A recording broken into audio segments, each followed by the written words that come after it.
Hi, I'm Rachel and I'm often in my workspace surrounded by crows, ones that I've drawn. So I thought I would take you through my process of drawing using pen and ink to draw your very own corvid family.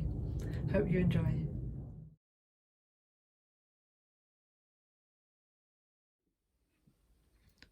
If you've not used a dipping pen before, best thing to do is get a little scrap of paper and do some practice lines and have a go. So fill up your nib to sort of over halfway with the nib, be quite generous, and just do some little lines, change direction, see how the pen behaves with the ink, vary the pressure, try and get some really fine lines, which when you're drawing a crow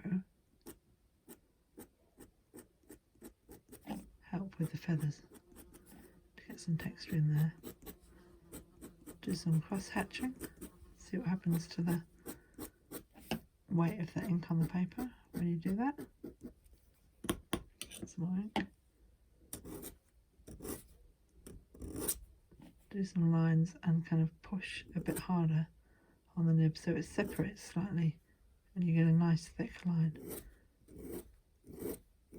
Might be good if you're drawing hair or something. We'd also have a go at some little textures to build up. Just controlling the pen all the time. Try some bigger lines. And if you practice a lot, you should be able to be fairly comfortable about drawing using a nib pen and drawing.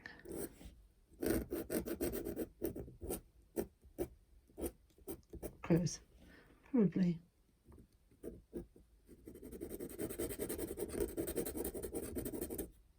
a little better than this cheeky little chap.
And with the pencil, I'll just add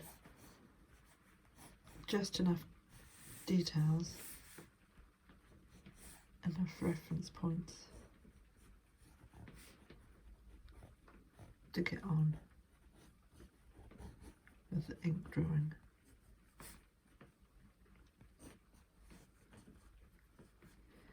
I like to use this mechanical pencil because it's got a nice sharp point and you don't need to keep using a pencil sharpener. You play around with the eye. I often do the eye first when I'm inking, because if you stuff that up, it's such an important part of the bird that you might need to start again. Okay, I've probably done a bit more than I would normally draw, but you get the basic idea of the head, the body and the tail, and it's the same for all bird shapes of the three basic parts.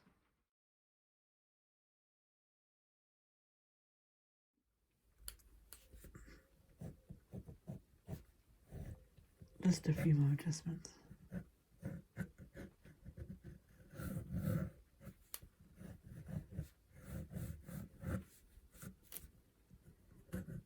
There's different textures required.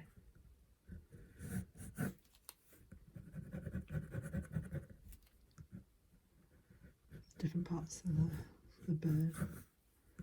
As you realise the feathers at the top of the wing are quite short and then they get longer. I think those bits are my favourite to draw because you can really detail out the feathers there.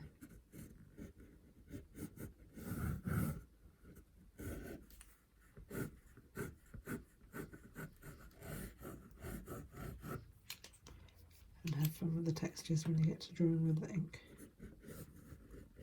A bit darker under there.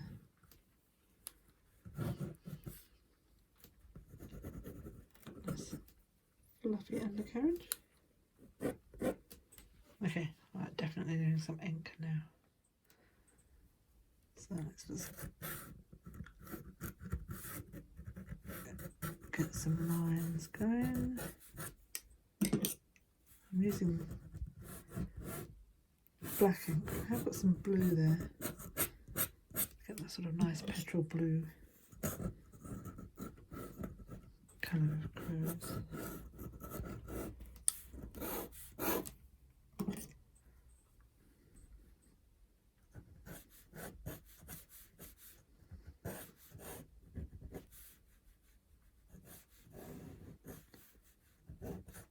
Crows have got this nice fluffy bit at the top of their beak.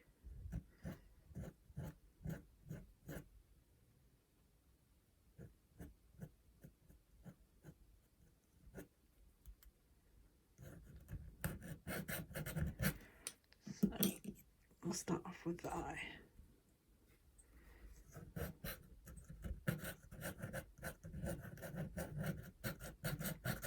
Well, it is quite useful to kind of go with the direction of the feathers, although I don't always. I will add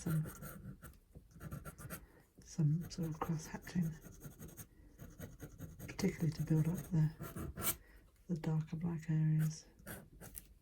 But sometimes I'll also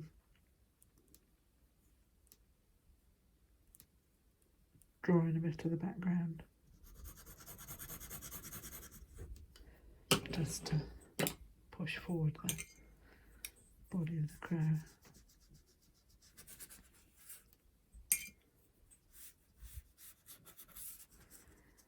And I like to flood areas with ink, just to quickly fill an area. I like to do that and then dab away with the nice soft bit of kitchen towel. And that actually gives sort of accidental textures as well, which I really like, and adds a bit more interest to the drawing on occasion. Goodness knows how this is going to turn out. It's quite interesting working with the tripod in the way. I need a professional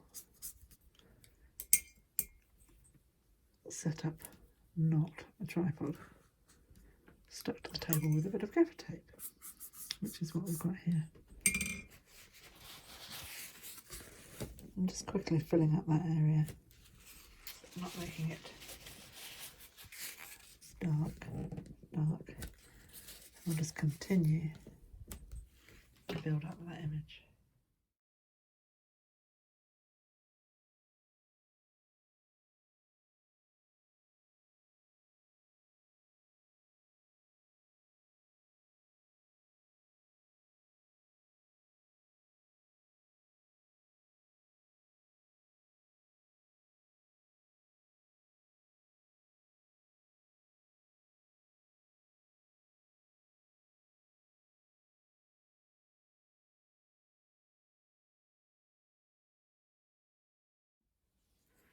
Right, I think we're nearly there with this character. What I will do is go over with a bit of white ink. Now, you're not, strictly speaking, supposed to use the white ink with a nib pen, but it seems to work quite well with this slightly blunter nib. It's not as sharp as the one I was using before. It's quite gloopy, which is why I think you're not supposed to use it with nib pens. There's often quite a lot of highlights on crows. Doesn't work great with the, doesn't flow like the black ink, but you can make some marks. I quite like it. Just for pulling back in some highlights.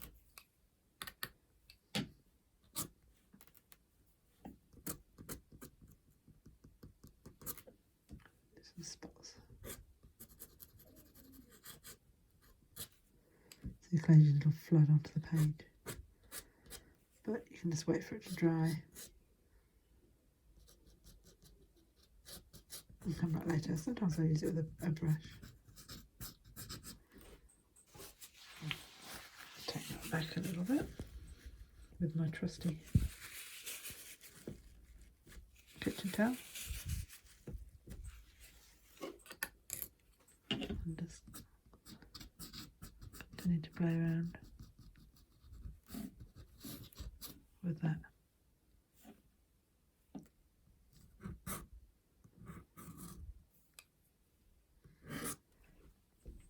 And continue to tidy up the drawing until I'm happy with it.